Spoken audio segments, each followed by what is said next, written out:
Prime Minister Narendra Modi on a 5-day visit to Italy and United Kingdom. Prime Minister to attend the 16th G20 summit in Rome. Also to hold meeting with Italian counterpart Mario Draghi. He says he will participate in dialogue on pandemic, sustainable development, global economy and health governance.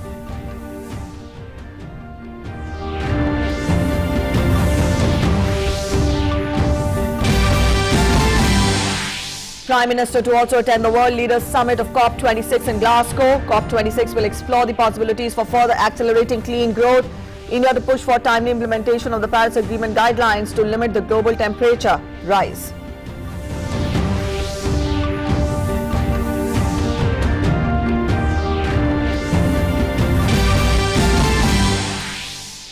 Centre extends COVID restrictions till November 30th to prevent further spread of the pandemic. States asked to maintain utmost vigil in respect of mass gathering events. Also, Centre to procure 30 crore COVID vaccine doses in the month of November. Aims to administer 12 crore doses during Har Ghar Dastak Maha campaign.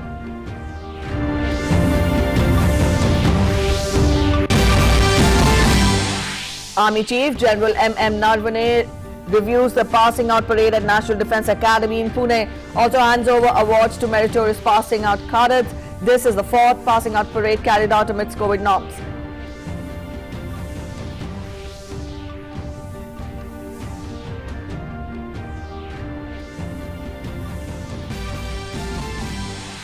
Appointments Committee of the Cabinet approves reappointment of Shaktikant Das as Reserve Bank of India Governor for a period of 3 years.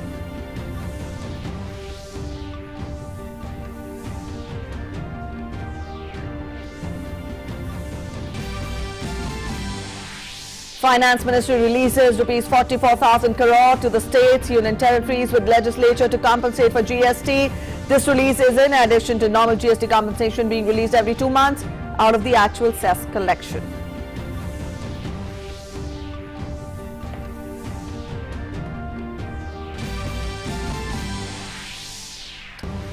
Indian shuttlers register outstanding performance at the French Open Badminton. PV Sindhu enters quarterfinals with an easy win, while Lakshya Sen enters the quarterfinals. Sameer Verma retires.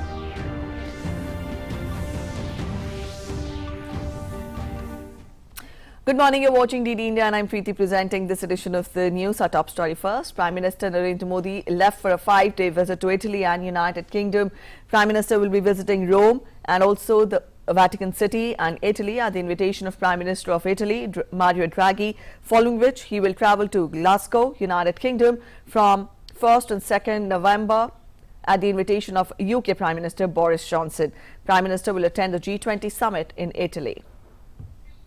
Prime Minister Modi's departure statement gives an insight into the main issues that will be prominently highlighted by India during the 2 important summits. About the G20 statement, the Prime Minister's statement says, and I quote, "I will join other G20 leaders in discussions on global economic and health recovery from the pandemic, sustainable development and climate change. This will be the first in-person summit of the G20 since the outbreak of the pandemic in 2020 and will allow us to take stock of the current global situation and exchange ideas on how the G20 can be an engine for strengthening economic resilience and building back inclusively and sustainably from the pandemic.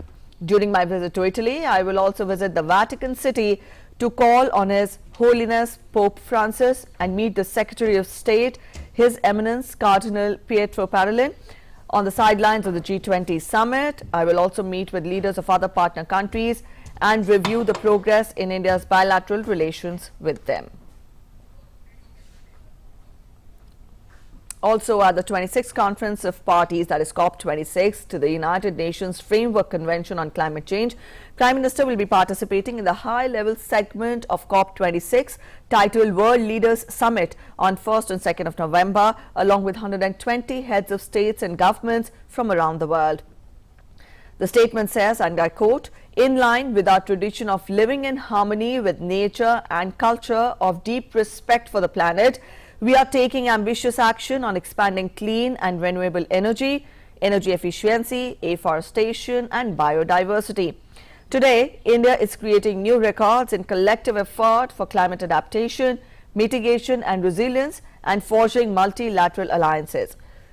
India is among the top countries in the world in terms of installed renewable energy, wind and solar energy capacity. Also, I will share India's excellent track record on climate change and our achievements. I will also highlight the need to comprehensively address climate change issues, including equitable distribution of carbon space, support for mitigation and adaptation, and also resilience building measures, mobilization of finance, technology transfer, and importance of sustainable lifestyles for green and inclusive growth. COP26 summit will also provide an opportunity to meet with all the stakeholders, including leaders of partner countries, innovators, and intergovernmental organizations that explore the possibilities for further accelerating our clean growth.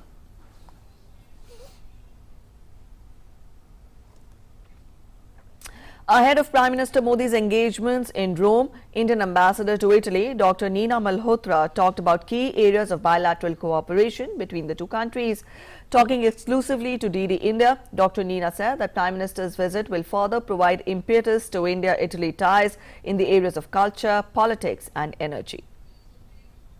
Despite pandemic, there has been an increase in the Italian investments in India. At the level of parliamentarians also, there has been a lot of interaction. Italy has set up what they call India-Italy Parliamentary Friendship Group.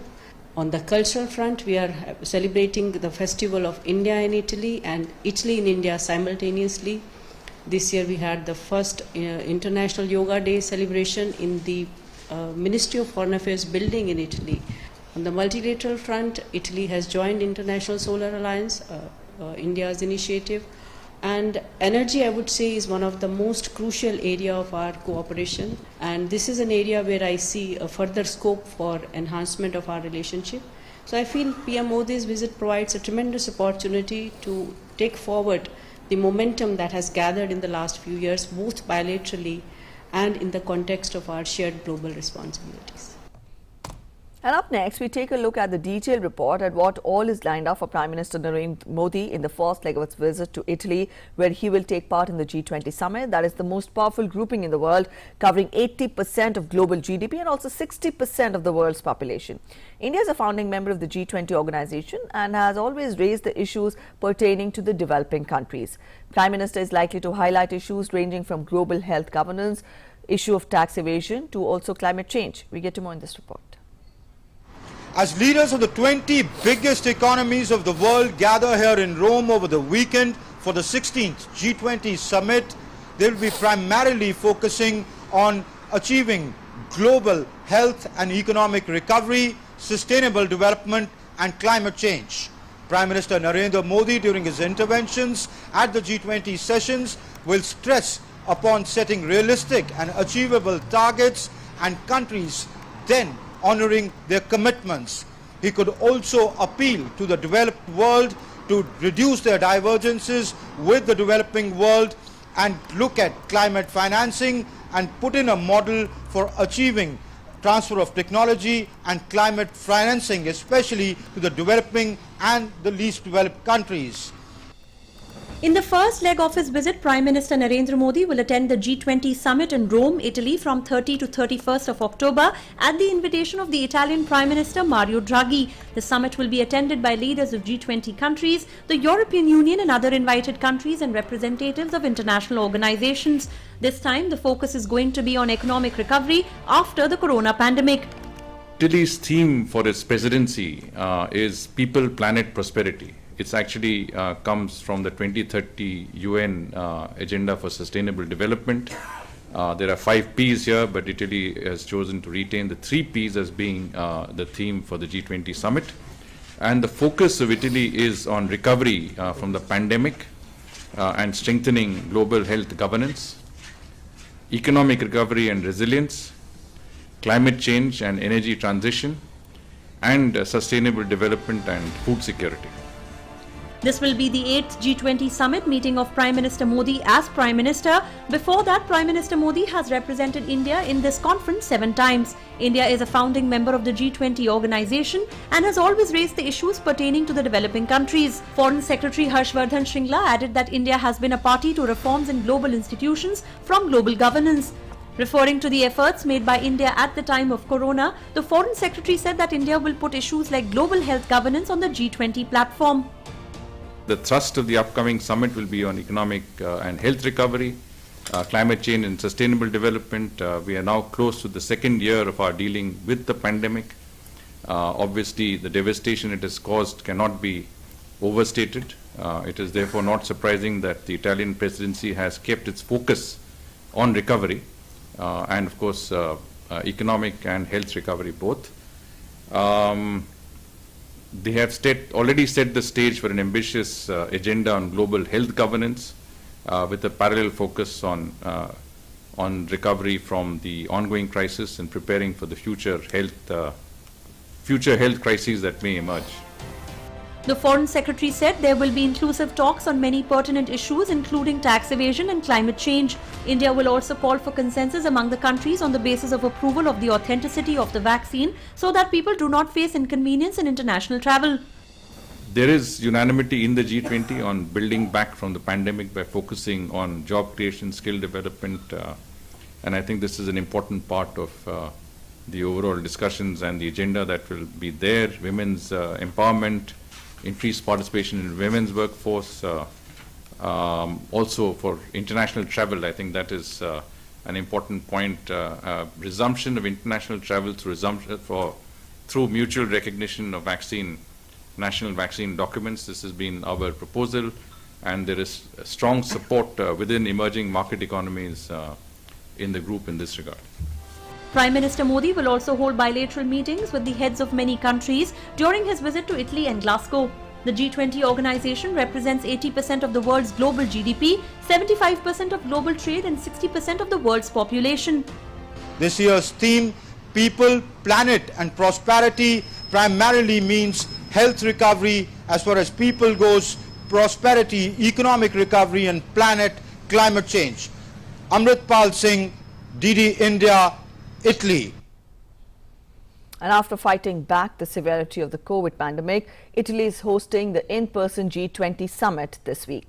Our correspondent Amritpal Singh has sent this report from Italy's Rome Plaza and talked in context of the G20 agenda of human and economic recovery. Take a look at this report. I'm in the heart of the Italian capital, Rome, where a lot of people have come out on the streets. It's a scene which is very different from what it was a year and a half ago. In January 2020, 2 Chinese tourists from Wuhan carried the coronavirus to Italy, and Italy became the epicenter of the deadly COVID virus. In fact, more than 1.3 lakh deaths took place because of the COVID-19 crisis here. And as world leaders gather here in G20, the heart of the 16th G20 summit will be recovery from COVID-19. What the leaders meet and talk and discuss is what we see out on the streets of Rome, where a lot of tourists, a lot of people, local residents now come out. Italy has bounced back from it, though its economy was hit. I'm talking about the progressive normalization that Italy is seeing. In fact, whole of Europe is seeing. I have with me 2 English tourists, Malcolm and Chucklan.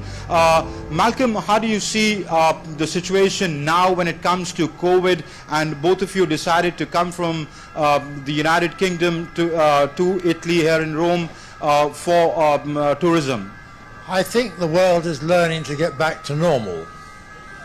I think that there have been great strides in coping with the COVID virus. It's far from over, but the other side of the coin is everybody wants to get on with life. And I think it's very relevant in Rome, which is one of the livelier cities in Europe. Yeah. And it's very pleasing to see. I think things have advanced. We know what to do as much as we can, obviously, to be as careful as we can. But I think we just have to take the advice where it's given and try and lead a normal life along with it. It has come out of it and has been able to organize the 16th G20 summit, which is the biggest conference of world leaders. Last G20 had to be held virtually because of the pandemic, and this is a sign of changing times, and this is what would be key on the agenda of the G20 leaders when they meet here over the weekend in Rome. With my colleague Pradeep Galotra and cameraman Rakesh Kumar, Amritpal Singh, DD India, Rome, Italy. Meanwhile, in the run-up to the G20 summit in Rome, Union Commerce and Industry Minister Piyush Goyal met the Finance Minister of Singapore, Lawrence Wong. The two leaders had an engaging discussion on closer bilateral cooperation by deepening trade and financial ties between India and Singapore.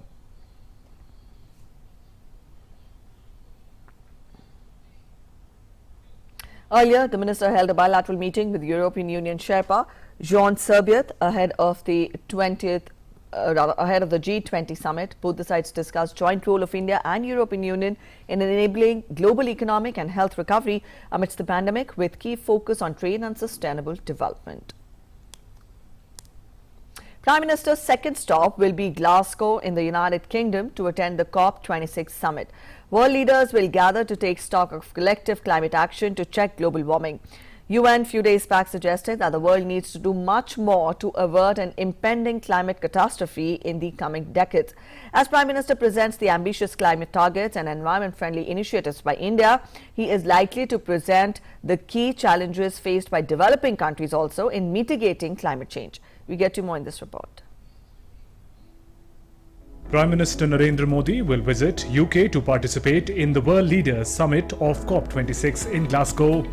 COP26 UN Climate Change Conference will take place from 31st October to 12th November 2021 in the UK. In the light of the worldwide effects of COVID-19, it was decided to reschedule the conference initially slated for November of 2020. It is expected to be attended by heads of state and government of more than 120 countries. So fairly wide representation at this summit. By way of background, the UNFCCC concluded in 1992. It embodies the global will and vision to combat climate change. For 3 decades, the UN has been bringing together almost every country in the world for global climate change summits called the Conference of Parties. These Conference of Parties provide opportunity for stock taking, charting the way forward to combat climate change. On the sidelines, Prime Minister will have key bilaterals with world leaders, including UK Prime Minister Boris Johnson. PM Modi will address the Leaders Summit and, along with UK Prime Minister Boris Johnson, jointly launch the ambitious transnational solar grid initiative, One Sun, One World, One Grid. One of the important events is the launch of the Global Green Grids Initiative, the One Sun, One World, One Grid of the International Solar Alliance. The Prime Minister will also separately launch the Infrastructure for Resilient Island States, or IRIS, an initiative of the Coalition of Disaster Resilient Infrastructure for island countries. This is primarily for small island developing states. This will be launched with the two other co-chairs, the UK Prime Minister and the Australian Prime Minister. Prime Minister will highlight India's climate actions and engage with many leaders for completion of Paris Agreement implementation guidelines, mobilization of finance, actions to strengthen climate adaptation, technology development and transfer and importance of sustainable lifestyles. COP21 in Paris did have certain commitments that were to be fulfilled. I'm happy to say that India has been one of the best performers in the G20 as far as meeting commitments of COP26 are concerned. We are well on our way to meeting our NDC commitments and even doing better than that. So from our perspective, our commitments have been very much in place. Not only have we committed to NDCs at Paris, we have also made unilateral, I would say, announcements that really set the benchmark much higher. UN Climate Change Conference COP26 is a crucial opportunity to achieve pivotal, transformational change in global climate policy and action. COP26 comes against the background of widespread, rapid and intensifying climate change impacts, which are already impacting every part of the world. The meeting comprises 26th session of Conference of Parties COP26. Bureau Report, DD India. Despite the challenges common to developing countries in mitigating climate change, India had set and is also on track to meet and exceed its goals as per the Paris Agreement. Natural Resources Defence Council, an international non-profit organisation, has compiled a report that shows that India is indeed walking the talk as far as its climate commitments are concerned. Here's how. India is largely on track to meet and even exceed its Paris Climate Agreement targets, according to a new report by Natural Resources Defence Council, an international non-profit organisation. The NRDC, in its annual review of India's actions on climate change titled The Road from Paris, India's Progress Towards its Climate Pledge, said that the country is likely to meet its target of reducing emissions by 33 to 35% of its GDP by 2030 from the 2005 levels and achieve 40% of its installed power capacity from non-fossil fuels by 2030, with some more work to do on its goal of creating an additional carbon sink. Salient features of the report indicate that India is indeed walking the talk and is serious about honouring its climate commitments. Though fossil fuels still account for the majority of India's power generation, the share of thermal capacity has decreased to 60.7%. Factoring in large hydro and nuclear, India's fossil fuel-free power totaled 39.3% of the country's installed capacity, nearly equal to the 2030 goal. Rapidly growing renewables, the share of installed capacity from renewable energy sources has increased to 26% in August 2021, while the share of thermal capacity is at about 60.7%. Hydrogen mission gaining steam to support its clean energy transition, India has launched a new hydrogen mission which explores how green hydrogen can be utilized by existing end users of hydrogen. Increasingly competitive solar power, tariffs for solar energy projects reached record lows of 1.99 rupees per kilowatt hour at a December 2020 auction. Advancing electric mobility under phase 2 of the faster adoption and manufacture of electric vehicle scheme, India has allocated 10,000 crore rupees to advance electric mobility as well as electric vehicle charging infrastructure. Advancing energy efficient buildings, as of July 2021, 18 states and 2 union territories have notified the Energy Conservation Building Code (ECBC). Ratifying cooling action plans in August 2021, India committed to ratifying the Kigali Amendment, the Global Pact to phase down super climate polluting hydrocarbons (HFCs), reducing air pollution as part of its goal to achieving a 20 to 30% air pollution reduction by 2024. India launched a national clean air program in 2019 and allocated funds to states for reducing air pollution under 2020 and 2021 budgets. Prime Minister Narendra Modi will attend the upcoming International Climate Conference on COP26 in Glasgow, which will be held from October 31st to November 12th. Bureau Report, DD India. All right, back home, Home Ministry has extended the COVID restrictions across the country till 30th of November this year to prevent any further spread of the pandemic. Earlier, the ministry had asked states and union territories to focus on the five-fold strategy of test, track, treat, vaccinate and adherence to COVID-appropriate behavior. States have also been asked to maintain utmost vigil with respect to mass gathering events to avoid any possibility of a surge in the COVID cases.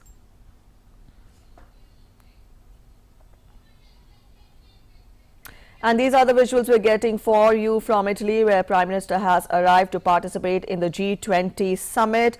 The Prime Minister has arrived at Leonardo da Vinci Fiumicino International Airport, and he will be participating in the G20 summit. Talking of Prime Minister's engagements, the Prime Minister, in fact, today will be having a joint meeting with His Excellency Charles Michel, President of the European Council, and also Ursula von der Leyen, President of the European Commission. And here we have Prime Minister being received by the dignitaries at the Leonardo da Vinci Fiumicino International Airport in Italy. The Prime Minister has arrived for his participation at the G20 summit. Due to the COVID pandemic, we see that Italy is hosting this in-person G20 summit, and G20 was established in 1999, and today it has come this far that it is one of the most powerful groupings of the countries which not only discuss the economic policies, the economic framework of the world economy, but also other aspects ranging from politics to other important issues like climate change, economy also. And when we talk of the Prime Minister's participation and the Prime Minister's day ahead today, Prime Minister will be paying floral tributes to the bust of Mahatma Gandhi, and he will also be meeting with Italian Prime Minister Mario Draghi today. Now, Prime Minister is in Italy to participate in the G20 summit, and these are the visuals we're getting for you from Leonardo da Vinci Fiumicino International Airport, where the Prime Minister has just arrived. From here on, the Prime Minister will be heading to Hotel Westin Excelsior, and after that, during the day, he will have his engagements in Italy, the engagements which I just Yes, these were the engagements which the Prime Minister is scheduled to have today in Italy. And when we talk of the important G20 summit, then earlier also in the bulletins we've given you a backgrounder of the summit, of the issues that are to be taken up, and also what will be India's participation in the G20 summit. And also we tell you that G20 today has come to be the most powerful grouping in the world, which is covering almost around 80% of the global GDP and 60% of the world's population. And India has been a founding member of the G20 organization and has also always, in fact, raised issues related and pertaining to the developing countries. So here we have Prime Minister's arrival. The Prime Minister just arrived in Italy and he's heading to Hotel Westin Excelsior, and he will be having his engagements in Italy today. We'll keep you updated when we talk of the G20 summit. Yes, we've given you a broad outline of what all will be taken up, and also when we talk of how Italy has bounced back after having been one of the worst affected countries because of the pandemic, the COVID pandemic. It has bounced back to normalcy, and here we have Italy organizing the first in-person G20 summit after the COVID pandemic struck. And also when we talk of the Prime Minister's departure statement, before leaving for Italy, the Prime Minister gave a range of issues that are to be taken up by India when it represents, represents its participation at the G20 summit.